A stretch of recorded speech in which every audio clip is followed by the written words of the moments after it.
정치 특강 건국 대통령 이승만입니다. 이승만을 이해하려면 당시 시대 상황을 다시 우리가 좀 호출해서 재구성해 봐야 됩니다. 당시 이승만이 태어난 해가 1875년입니다. 1876년에 우리가 강화도 조약을 맺고 이제 외압에 의해서 그 나라를 개방하게 됩니다. 그러니까 막 서세동전, 서양이 힘으로 밀어붙여서 동양을 점령하기 시작할 때, 그래서 동양이 오랫동안 닫았던 문을 서양의 힘에 의해서 어쩔 수 없이 열게 됐던 바로 그때에 이승만이 태어납니다. 그 전까지는 이 조선은 그야말로 폐쇄적인 조용한 은둔의 나라였습니다. 내부적으로는 삼정문란으로 국민들이, 백성들이 생활이 피폐해지고 곳곳에서 반란, 밀란이 일어나고 막 요동치고 있었습니다. 신분제도는 거의 와해되고, 또 정치는 왕권이 무너지면서 사색당파로 당쟁 정치가 200여 년간 계속된 끝에 마침내 세도 정치로 이제 전락하고 이런 어지러운 형국이었습니다. 그렇지만 어쨌든 이 봉건 질서라고 하는 것은 여전히 유지되고 있었던 그런 상태였는데, 이제 이 밖으로부터 문이 열리기 시작하면서 외국의 그 새로운 문물들이 물밀듯이 들어오게 되고, 그래서 한반도는 느닷없이 서양 강국들, 그리고 여기에 편성한 청나라, 러시아, 일본에 의해서 분점되고 각축되는 이런 양상으로 이제 떨어지게 됩니다. 이런 변화를 겪게 되면 어떤 나라든 내부적으로 이대로는 안 된다, 뭔가 좀 근본적인 해결책을 찾아야 된다, 개혁해야 된다, 이런 움직임들이 분출하게 돼 있습니다. 그래서 체제 내에 봉건제를 다시 쇄신해야 된다는 김성규의 체제 자강론이 나오기도 하고, 도저히 이대로는 안 되겠다, 입헌군주국가로 빨리 바꿔야 되겠다고 하는 갑신정변과 개화파들의 정치 투쟁이 나타나기도 하고, 야, 봉건질서 전체를 뒤집어 엎자, 도저히 답이 없다, 이래서 나타난 밀란, 그 연장선에서 크게 나라를 흔들었던 동학혁명 같은 움직임들이 막 분출하게 돼 있습니다. 이런 서세동점의 대격변기에 이승만이 태어납니다. 그래서 이승만은 어릴 때는 봉건적 질서 속에서 한학 공부를 합니다. 서당에 다닙니다. 이승만은 특히 양녕대군의 16대 손으로 알려져 있습니다. 그러니까 왕가의 피를 이어받은 집안인 거죠. 비록 그 집안이 쇠락하고 그리고 비난해도 우리가 양녕대군의 16대 손이야 라고 하는 그 정신만은 어쩔 수가 없는 거죠. 봉건적 질서 속에서는 왕실의 피를 받은 사람이라고 하는 어떤 일종의 선민의식 같은 거는 뭐 지워지지 않습니다. 이승만이 이제 황해도에서 태어나서, 그래서 서울로 그 이태 후에 이제 서울로 옮깁니다. 그러니까 뭐 황해도에서 태어났다 뿐이고 황해도에 대한 기억은 거의 없을 겁니다. 서울로 1877년에 이사를 해서 낙동과 도동에 있는 서당에서 공부를 했다 그러니까요. 그러니까 이제 천자문 외우고 했겠죠. 청다문하고 명심보감 읽고 그렇게 공부를 시작했을 겁니다.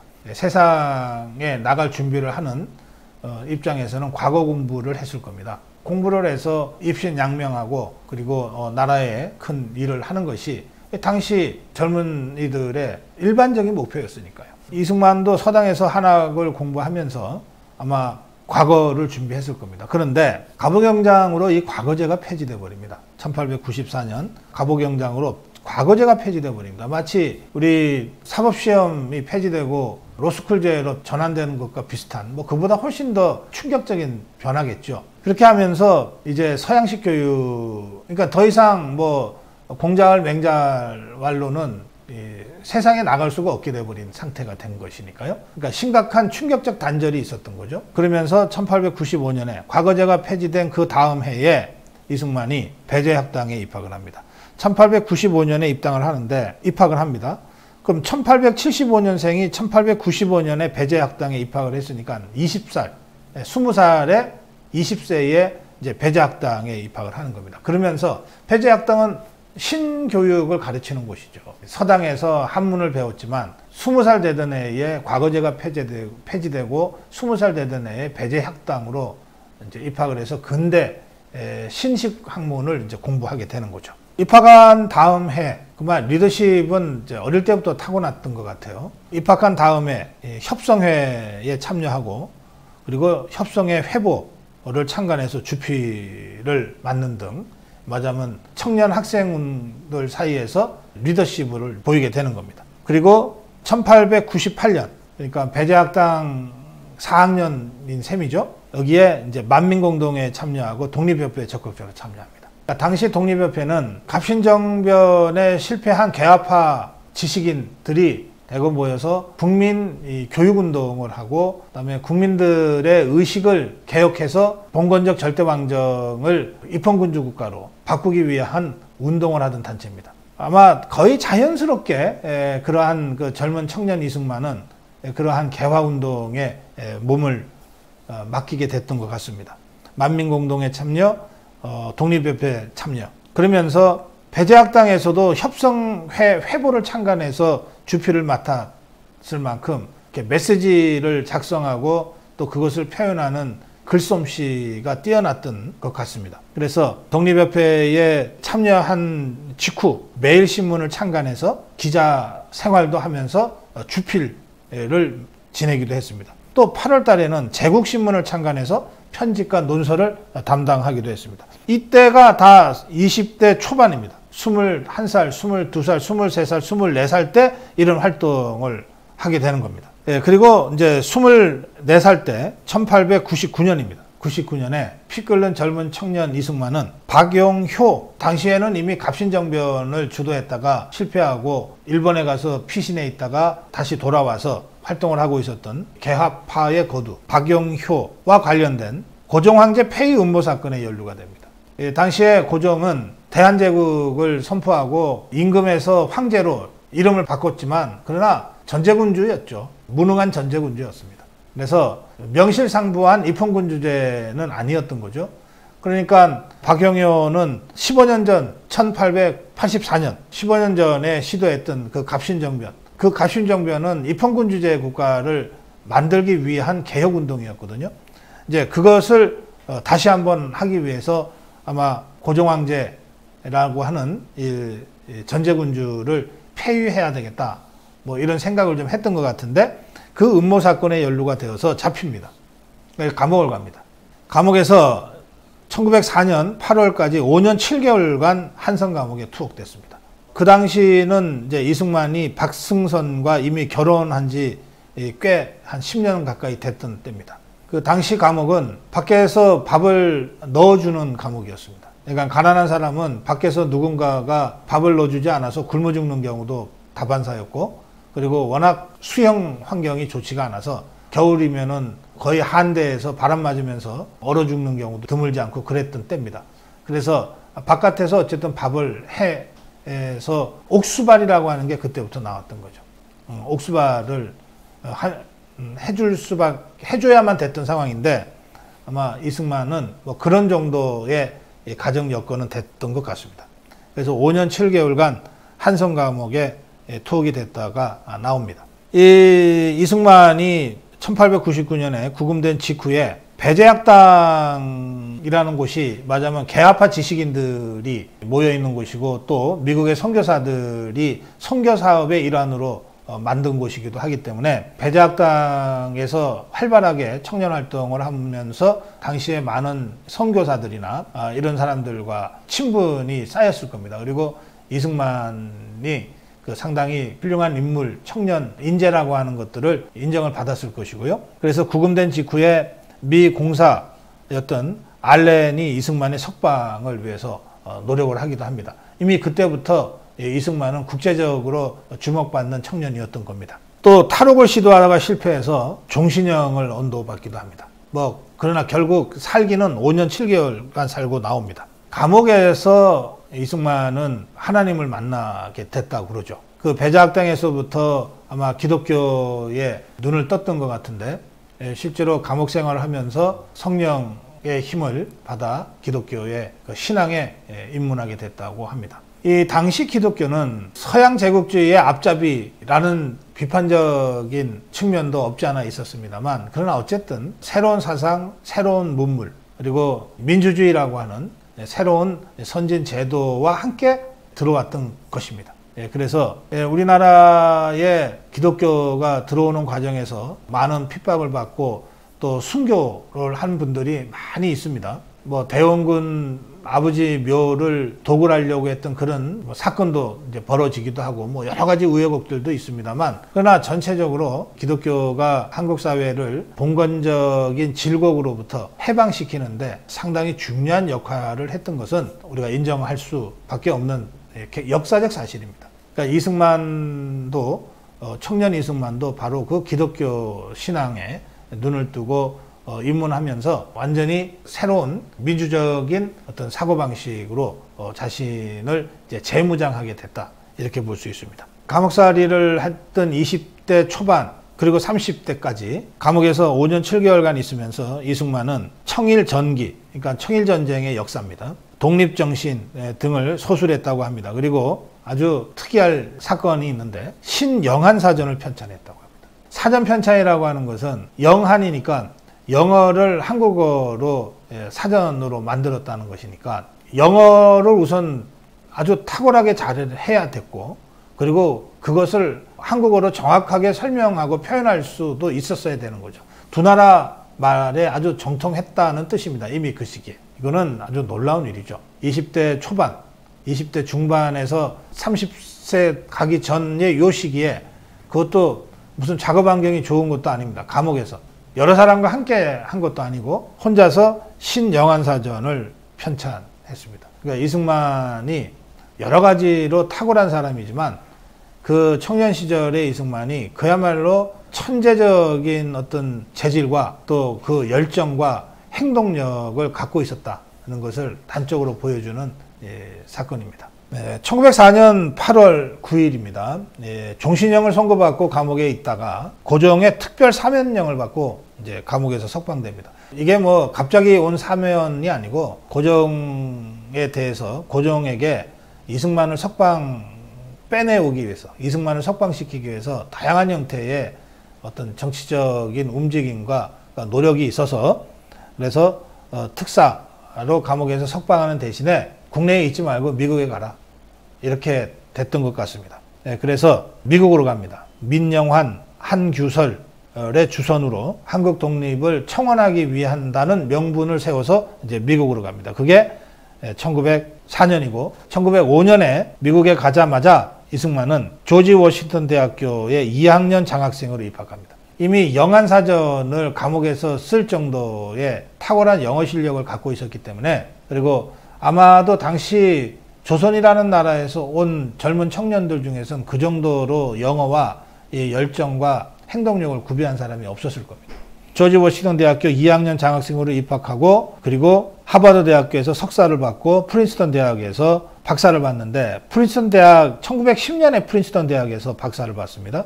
그러니까 굉장히 빠르게 대학 졸업하고 석사, 박사를 밟은 거죠. 1910년에 프린스턴 대학, 지금 프린스턴 대학은 지금도 정치학으로는 세계적으로 가장 실력 있는 탑 클래스의 대학으로 인정받고 있습니다. 정치학, 국제정치학으로요. 이 프린스턴 대학에서 박사 논문을 봤는데 이승만의 박사 논문의 제목이 이렇습니다. Neutrality as influenced by the United States.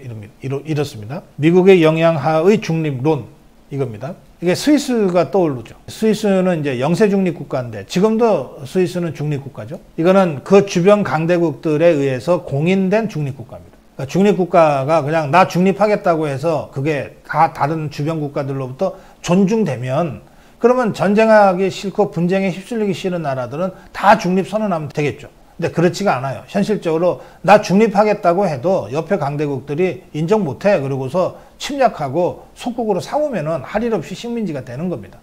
그런데 주변 국가들, 강국들이 뭐 영국, 프랑스, 독일, 러시아 이런 나라들이 좋다. 스위스는 우리가 중립을 하자. 이렇게 국제적 약속과 합의가 있을 때 스위스가 중립국가로 남아 있을 수가 있고, 그것이 오래되면서 이제 누구도 스위스는 영세 중립국가다라고 하는 것을 부인할 수 없게 돼버린 것과 마찬가지입니다. 아마 이 시기에 이승만은 한국을 청일전쟁의 전사를 썼다고 제가 말씀드렸죠. 청나라와 일본 간의 각축전, 러시아와 일본 간의 각축전, 또 영일동맹 같은 영국 또는 미국 여러 강대국들에 의해 둘러싸이고 영향받게 된 조국 한국의 미래를 어떻게 열어갈 것인가 라고 하는데 고민이 집중돼 있었을 것이고, 그 방안 중에 하나로 미국 영향력 하의 중립론이라고 하는 것을 박사 논문으로 쓰지 않았을까라고 제가 짐작합니다. 솔직히 말씀드리면 저는 이 이승만의 이 박사 논문은 제가 보지를 못했습니다. 그래서 그 내용이 어떤지는 제가 정확하게 얘기할 수 없으나, 당시 이승만이 처해 있었던 객관적인 조건이나 또 그가 이미 20대 젊은 청년 시절부터 쭉 거쳐왔던 개화파 지식인으로서의 삶의 족적이나 또 이승만이 이후에 독립운동을 하면서 보여줬던 그의 식견이나 여러 가지를 종합적으로 감안하면 아마 이때 미국 초강대국 미국의 영향력 하에 한국을 중립국가로 인정받으면 일본도 더 이상 침략하고 식민지 경영 못하게 되고 돌아가고, 중국도 러시아도 더 이상 집적되지 못하는 그런 행복한 나라로 만들 수 있지 않겠냐라고 하는 생각을 가지고 이 박사 논문을 썼을 가능성이 많다. 제가 그렇게 해석을 합니다. 자, 이렇게 해서 이제 이승만은 미국 프린스턴 대학교의 박사 논문을 박사 학위를 딴 초인류 지식인이 됩니다. 당시에 프린스턴 대학의 박사라 그러면 미국 사회에서 다 일단 인정하고 이렇게 통하는 사람이죠. 아마 이 시기에 이 프린스턴 대학교 총장을 지냈던 윌슨, 나중에 미국 대통령이 되죠. 영구 평화론을 제창했던, 그리고 국제 연맹을 만들어야 된다고 하는, 그러니까 칸트의 영구 평화론을 국제 정치적으로 구현했던 국제기구, 국제연맹, 지금은 UN은 국제연합이고요. 국제연합은 1945년에 만들어지는데 그 전에 1918년에 만들어졌던 국제연맹을 주창하고 만들었던 대통령이 바로 윌슨 대통령인데, 이 윌슨 대통령의 민족 자결주의 이런 것들이 우리 3.1운동에 결정적 영향을 줬다는 것 아닙니까? 그 윌슨이 프린스턴 대학교의 총장 출신이고, 프린스턴 대학교에서 윌슨과 이승만이 사제관계를 맺게 됩니다. 윌슨이 정치학 교수니까. 예, 그래서 사실은 이 시기에 프린스턴 대학에서 이런 주제의 박사 논문을 제출하고 박사가 됐다는 것은 미국의 주류 사회에 어쨌든 명함을 내밀 수 있게 됐다는 것입니다. 그것은 이승만 개인으로서는 대단한 성취죠. 그런데 이승만은 이러한 개인적 성취를 조국의 독립을 위해서 어떻게 쓸 건가 라고 하는 데로 고민을 이제 모으게 됐던 겁니다. 이승만의 그 이후의 독립운동 과정에 대해서는 뭐 세세한 얘기는 제가 생략하겠습니다. 이승만이 청년 시절에 어떤 꿈을 가지고 미국에서 이렇게 정치학을 가지고 박사 논문을 썼는가, 그 이후에 이제 미국에 체류하면서 지속적으로 미국의 도움을 받아서 독립국가로 이제 독립을 하기 위해서 어떤 노력을 했는가, 그리고 그 과정에서 상해 임시정부를 비롯한 그러니까 3.1운동 후에 임시정부가 세 군데, 한성 임시정부, 연해주 임시정부, 상해 임시정부가 동시에 거의 앞서거니 뒤서거니 망명정부를 표방하다가 다 그것이 상해 임시정부로 통합이 되는데, 왜 이승만이 그 상해 임시정부의 초대 대통령으로 추대되는가, 뭐 이런 얘기들은 이제 여러분들이 비교적 잘 아시는 얘기니까 제가 이제 생략하고 넘어가겠습니다. 그 이승만이 그 일제시대에 미국에서 계속 체류하면서 이른바 외교론으로 알려진 독립운동을 했는데, 이 당시 독립운동은 크게 네 갈래로 나눠집니다. 하나가 이제 좌파들이, 특히 주사파 586들이 강조하는 무장투쟁이 있습니다. 근데 이 무장투쟁은 대한 독립군의 이름으로 독자적으로 행해졌던 무장투쟁은 거의 없습니다. 대단히 아쉽게도 거의 없습니다. 특히 30년대, 40년대 흔히 김일성이 나타나서 뭐 무장투쟁했다고 하는 그것은 중국 항일연군, 그러니까 중국군 소속 부대의 일원으로 또 소련군 소속의 일원으로 약간의 전투를 했던 것이고, 전투보다는 도망 다니는 것이 주 역할이었던, 그건 그럴 수밖에 없어요. 일본 관동군이라고 하는 것은 일본군 중에서도 정예병들이고, 그리고 수많은 전투를 통해서 단련됐던 군대인데, 이 정규군대에 맞서서 아무리 무슨 독립 의지가 강하다 하더라도 군대라고 하는 것은 부딪히면 객관적으로 전력에 따른 그 차이가 날 수밖에 없거든요. 그래서 좌파들, 주사파들은 특히 뭐 김일성이 남은 솔방울로 수류탄을 만들어서 일본군을 어떻게 죽였다 뭐 이런 식으로 그 소설 또 동화 같은 얘기를 하는데, 실제로 40년대 이후에 연해주 지역 또 만주 간도 지역의 무장 투쟁은 거의 의미 있는 무장 투쟁은 없었습니다. 그러니까 만주 군에 배속됐던 한국인들도 독립군과 싸울 일은 없었다는 겁니다. 가끔씩 그 중국 비적들 토벌하는 일은 했을지 몰라도 독립군과 싸울 수가 없었다는 겁니다. 독립군이 거기서 활동을 거의 못했기 때문에. 하여튼 이 무장투쟁이 하나 있습니다. 그 다음에 이제 두 번째가 박헌영이 그 만든 조선공산당 계열에서 지속적으로 지하 조직을 해서 만들어냈던 원산 총파업이라든지 또는 암태도 소작쟁이라든지 하는 그런 좌파 조직 운동이 있습니다. 이거는 이제 국내에서 이루어집니다. 근데 이것도 지금 제가 얘기하는 원산 총파업이나 암태도 소작쟁이가 아마 거의 다였을 겁니다. 다른 유의미한 이 좌파 조직 운동은 전개되지 못합니다. 한번 했다가 일망타진되고는 했기 때문에 그렇습니다. 그 다음에 이제 세 번째가 좌파와 우파의 시민사회단체, 종교인, 작가 이런 사람들이 또 시민활동가들이 모여서 만든 일종의 반합법 사회운동체, 반합법 정치운동체, 반합법 독립운동체 운동이 있었습니다. 이게 이제 신간의 운동입니다. 이 신간의 운동을 통해서 우리가 이 좌우의 독립운동 활동가들이 모일 수 있는 틀은 만들어졌어요. 그런데 이 신간의 운동은 일본이 3.1 만세 운동을 겪고 나서 이렇게 그 때라우치의 무단 통치 방식으로는 앞으로도 계속해서 이런 식의 충돌과 사회적 정치적 비용이 계속 들 수밖에 없겠다라고 생각을 하고 문화 통치로 바꾸거든요. 상대적으로 좀 유화 정책을 쓴다고 할 수 있는데, 그러다가 이게 만주사변을 일으키고 나면서부터는 그 유화 정책을 다시 이제 무단 정치로 다시 바꿉니다. 그 한 10여 년 동안 일본 총독부의 유화 정책의 그 흐름 속에서 존재했던 운동들입니다. 뭐 그때 이제 조선일보도 동아일보도 그때 만들어지고 뭐 이렇게 합니다만은, 그러나 그것이 그 만주사변 중일전쟁으로 다시 전국이 가파르게 되면서는 다 신문사도 문 닫고 거기서 일했던 사람들은 다 활동을 못하게 되고 더러는 감옥에 가고 그러면서 신간의 자체가 이제 없어지게 되는 거죠. 이것이 세 번째 흐름입니다. 그럼 네 번째는 뭐냐? 네 번째가 바로 이승만이 미국을 중심으로 해서 한 번도 쉬지 않고 끈질기게 전개했던 외교론적 방식의 독립운동이었습니다. 우선 미국에 그 기반을 하고 있었기 때문에 일본 식민지 일본 정부나 일본 군이 어떻게 할 방법이 없었어요. 감히 일본에 가서 뭐 이승만을 암살하려고 했던 그 시도도 하지 못했습니다.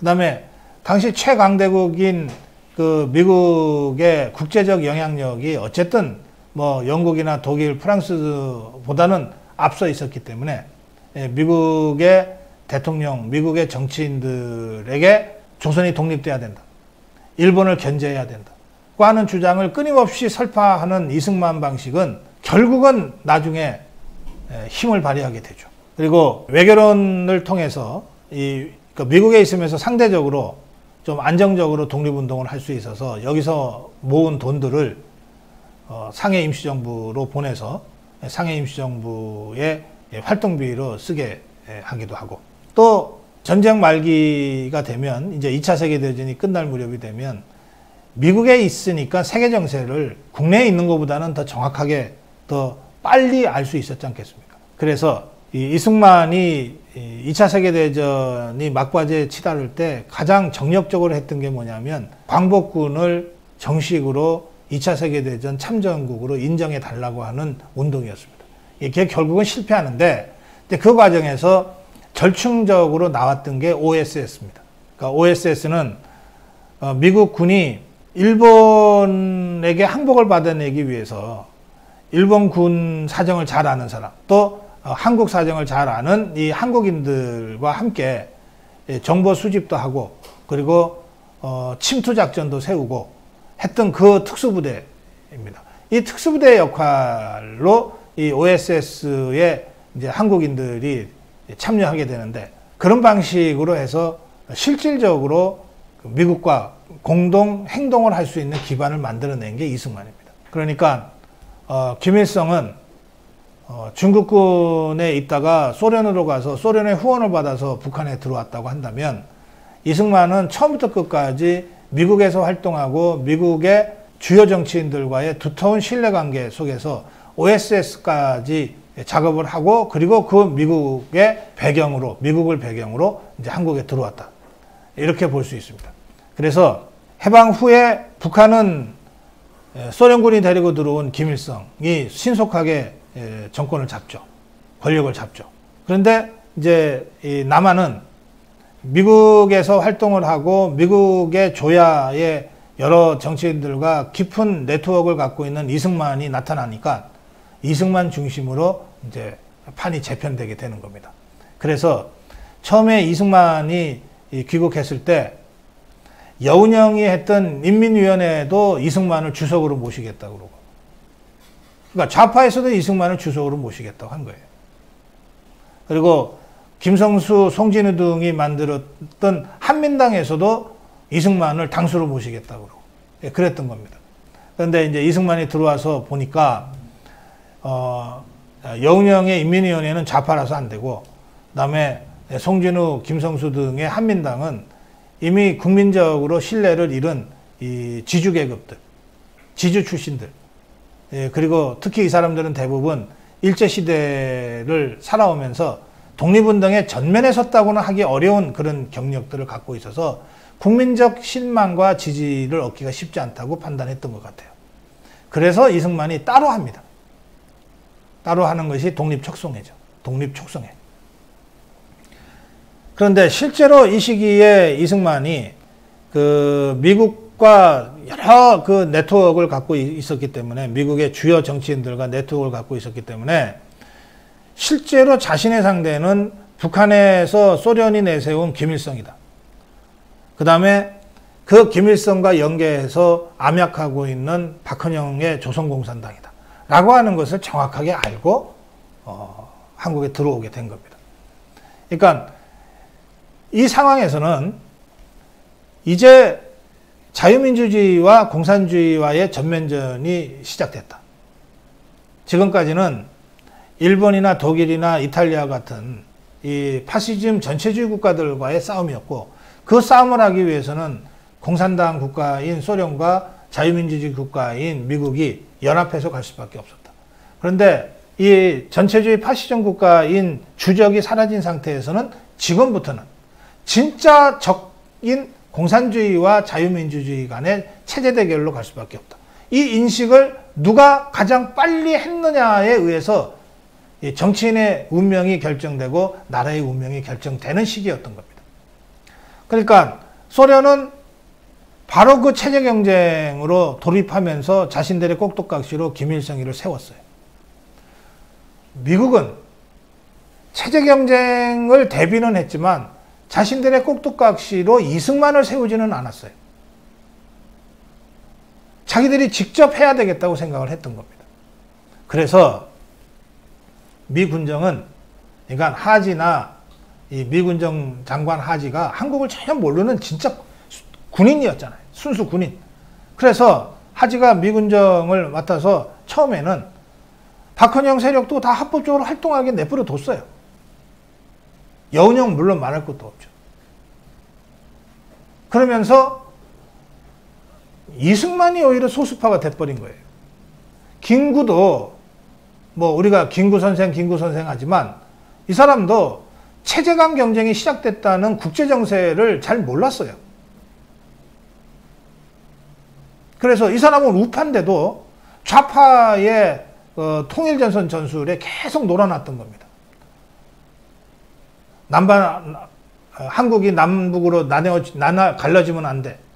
체제가 이미 다르게 들어섰는데도 그런 순진한 소리나 하고, 그래서 무슨 남북 협상회의 같은 거를 하자 그러니까 김일성이한테 쏘가서 북한으로 가잖아요. 가서 열심히 설득하잖아요. 나눠지면 안 됩니다. 나눠지면 안 됩니다. 그러다가 김일성이한테 이용만 당하고 돌아오잖아요. 그러니까 김구의 그 무슨 이 진정성을 인정해야 된다. 나라의 운명이 걸려있는 판에 그 개인의 진정성과 선의가 무슨 그렇게 중요한 의미가 있습니까? 나라와 민족의 운명이 걸려있는데 결국 그때 우리가 제대로 대처를 하지 못하는 바람에 그 2년 후에 3년 후에 6.25 전쟁이 터졌잖아요. 그래서 무려 400만 명 가까운 사람들이 죽거나 다치잖아요. 1000만 명의 이상 가족이 70년 동안 헤어져서 살게 됐잖아요. 그런 민족적 비극을 생각하면 그때 그 나이브하게 순진하게 체제가 뭔지, 체제 경쟁이 뭔지, 공산주의가 뭔지도 모르고 오로지 자신의 선의만 가지고 왔다 갔다 했던 김구를 과연 언제까지나 영웅시해야 됩니까? 당시에 김일성과 이승만은 정확하게 이것이 체제전쟁일 수밖에 없다고 인식을 했어요. 그리고 박헌영이도 그 인식을 하고 있었습니다. 그런데 여운형, 김교식, 김구 등은 이런 2차 세계대전 이후에 새롭게 조성된 정세에 대한 명확한 냉철한 과학적 인식이 없었어요. 그래서 중간에서 우왕좌왕하게 됐던 거예요. 그러다가 여운형은 결국은 김일성 쪽으로 붙게 되고 김구, 김교식은 김일성이한테 이용만 당하다가 우파 진영의 혼선만 가져오고 사라지게 된 겁니다. 그러니까 이때 이것은 냉전 체제이고 체제 경쟁일 수밖에 없고 공산주의와는 타협이 불가능하다고 하는 것을 선언한 그 역사적 선언이 바로 정읍 선언입니다. 1946년에 이승만이 전라북도 정읍에 가서 공산주의와는 타협이 불가능하다. 유엔 감시하에 가능한 지역에서라도 단독 정부를 수립할 수밖에 없다. 이렇게 선언하는 거죠. 그리고 지금 대한민국의 건국은 그 정읍선언을 기점으로 해서 유엔 감시하에 총선거를 통한 자유민주주의 국가 대한민국의 건국이라고 하는 것으로 이제 나타나게 된 겁니다. 이게 1948년 8월 15일입니다. 그래서 우리가 8.15를 광복절이자 동시에 건국절이다. 이렇게 의미 부여를 하고 있는 거예요. 이승만은 이렇게 해서 건국을 이끌었습니다. 그런데 건국되고 나서 건국 과정보다 더 험난한 고통과 고난을 겪게 됩니다. 그게 6.25입니다. 소련과 중국과 김일성의 전쟁 의지를 과소평가한 미국이 애치슨 국무장관의 애치슨 선언을 함으로써 그 6개월 후에 6.25 전쟁이 발발하게 되는데 6.25 전쟁이 발발한 직후에 3일 만에 서울이 함락되지 않습니까? 그리고 대전을 거쳐서 부산으로 임시 서울을 옮기고 이승만이 3년간 소련군, 중국군에 맞서서 또 북한군에 맞서서 전쟁을 합니다. 물론 우리는 16개 국가의 유엔군과 함께 싸우죠. 6.25 전쟁의 전사에 대해서는 우리가 어떻게 낙동강 전선에서 그 사수를 했는지, 그 과정에 백선엽 장군이 어떤 애국심을 보였는지, 인천 상륙작전은 또 어떤 전략으로 그게 됐는지, 이런저런 얘기들은 제가 오늘 이 자리에서는 다 생략하겠습니다. 중요한 것은 이 6.25 전쟁을 마무리하는 단계에서 사실은 맥아더 사령관은 6.25 전쟁을 압록강, 두만강까지의 원래의 한반도 강역을 회복하면서 끝내려고 했습니다. 중국군 개입에 대해서 원자폭탄이라도 쏘겠다고 했던 거죠. 그러다가 트루먼한테 해고당합니다. 자, 그 후에 이승만은 휴전 협상이 사실은 1951년에 이제 시작되는데 그때부터 일관되게 휴전 안 된다고 주장했습니다. 어떻게 해서 여기까지 왔는데 여기서 또다시 분단으로 살란 말이냐. 절대 안 된다. 내가 죽든 저 김일성을 죽이든 끝을 내야 된다. 그 이승만의 그 북진 통일 노선을 미국이 설득하다 어쨌든 타협을 하게 되는 거죠. 예, 그래서 그 과정에서 이 방공포로 석방이라는 이런 정말 초유의 결단도 나오고 했습니다. 그 과정에서 결국은 이승만은 도저히 나는 이 정전협정문에 사인은 못하겠다. 그래서 정전협정문에 대한민국 대통령 이승만의 사인이 빠지게 됩니다. 그 정전협정문은 미국, 중국, 북한만 사인한 상태입니다. 그리고 나서 1953년 전쟁이 이제 7월 27일 날 이제 종전되잖아요. 그 직후에 사실은 그 이전에 합의됐던 것을 이제 그 직후에 실천하는데 그게 한미 상호 방위 조약 조인입니다. 전쟁을 겪어보니까 미군과 유엔군이 없었으면 우리는 그때 적화됐어요. 미군이 없으면 안 된다. 당신들 얘기대로 전쟁 중단하라 그러는데 그 이후에 어떻게 보장하냐. 그러니 한미 상호 방위 조약을 맺자. 북한이 쳐들어오면 당신들에 대한 공격이라 간주하고 당신들이 즉각 개입하도록 해달라. 그래야 우리가 믿고 종전할 수 있겠다. 그래서 맺어진 게 한미 상호 방위 조약입니다. 그러니까 미국이 바깥에 미국이 아닌 외국에 있는 나라의 전쟁에 자동 개입하게 된 협정은 이게 처음이자 마지막입니다. 그러니까 인계철선이라고 그러잖아요. 북한군이 우리 군을 향해서 집중 공격만 해도 미국이 움직이게 돼 있는 겁니다. 지금 한미 상호 방위 조약의 내용은 그렇습니다. 그래서 미국이 이런 협정은 전무후무한 것이다. 한국이 가장 중요한 혈맹 국가다. 피로 동맹을 맺은 국가다. 그걸 지금도 미국이 얘기하는 거예요. 그러니까 미국 입장에서 혈맹 국가인 한국 정부가 왜 이럴까? 지금 문재인 좌파 정권에 대해서 그런 의구심을 갖게 된 거죠.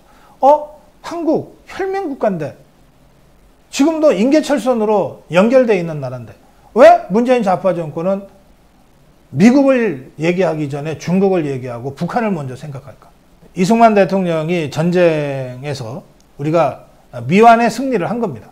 통일시키지는 못했으나 어쨌든 침략해 들어온 적을 몰아내고 승리함으로써 이 전쟁이 정전 상태가 됐는데 그 이후에 한미 상호방위 조약을 맺어 놓음으로써 그 이후에 우리는 미국의 든든한 방어력에 힘입어서 경제발전 근대화로 일로 매진할 수 있게 됐던 겁니다. 물론 우리도 우리나라와 비슷한 다른 나라보다는 이 방위비 부담이 많습니다. 그렇지만 155마일 휴전선에서 합쳐서 거의 한 200만 명 가까운 군이 대치하고 있는 상태 아닙니까, 지금. 우리 군 60만, 저쪽 군 한 120만 되는. 이런 상태에서 이 방위비를 뭐 GNP의 그저 한 3% 정도 수준으로 감당하면서 이 방어를 해내고 있는 것은 미국의 방어 지원 없이는 상상할 수 없는 거죠. 그러니까 이런 기본 틀을 만들어 놓은 게 이승만 대통령이라는 겁니다.